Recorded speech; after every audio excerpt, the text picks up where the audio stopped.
أعوذ بالله من الشيطان الرجيم. بسم الله الرحمن الرحيم. وإذا طلقتم النساء فبلغن أجلهن فأمسكوهن بمعروف أو سرحوهن بمعروف ولا تمسكوهن ضرارا لتعتدوا ومن يفعل ذلك فقد ظلم نفسه ولا تتخذوا آيات الله هزوا واذكروا نعمة الله عليكم وما أنزل عليكم من الكتاب والحكمة يعظكم به واتقوا الله واعلموا أن الله بكل شيء عليم. وإذا طلقتم النساء فبلغن أجلهن فلا تعضلوهن أن ينكحن أزواجهن إذا تراضوا بينهم بالمعروف ذلك يوعظ به من كان منكم يؤمن بالله واليوم الآخر ذلكم أزكى لكم وأطهر والله يعلم وأنتم لا تعلمون. والوالدات يرضعن أولادهن حولين كاملين لمن أراد أن يتم الرضاعة وعلى المولود له رزقهن وكسوتهن بالمعروف لا تكلف نفس إلا وسعها لا تضار والدة بولدها ولا مولود له بولده وعلى الوارث مثل ذلك فإن أرادا فصالا عن تراض منهما وتشاور فلا جناح عليهما وإن أردتم أن تسترضعوا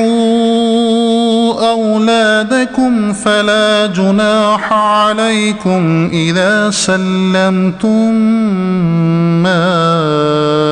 آتيتم بالمعروف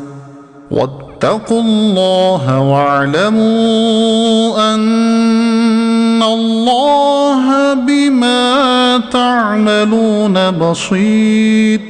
والذين يتوفون منكم ويذرون أزواجا يتربصن بأنفسهن 4 أشهر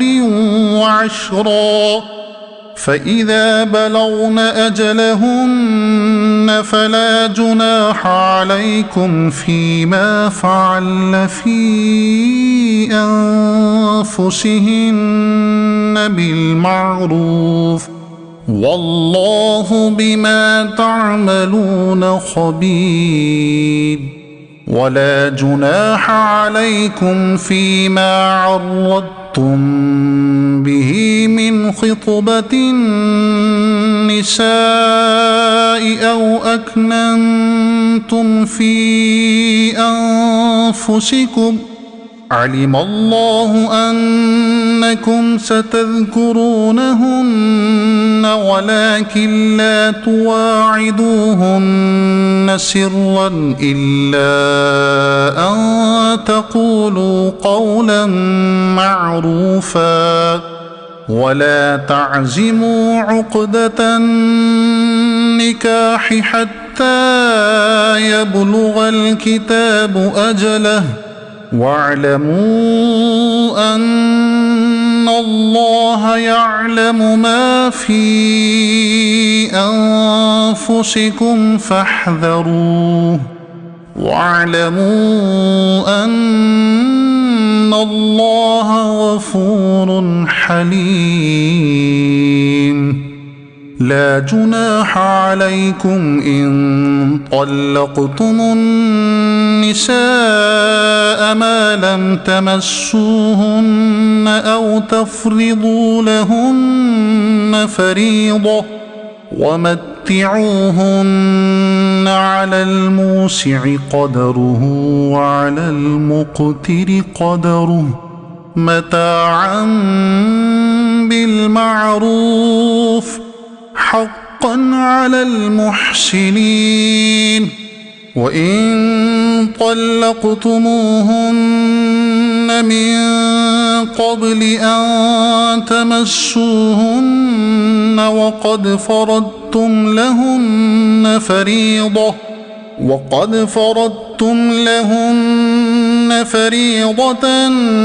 فنصف ما فرضتم إلا أن يعفون أو يعفو الذي بيده عقدة النكاح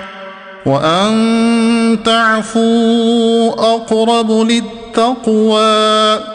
ولا تنسوا الفضل بينكم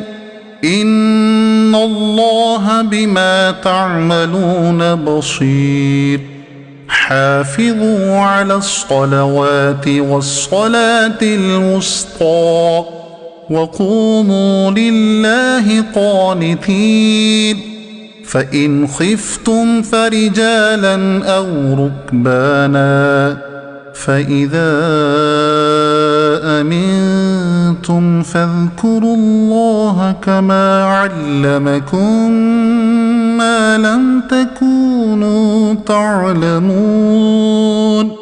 والذين يتوفون منكم ويذرون أزواجا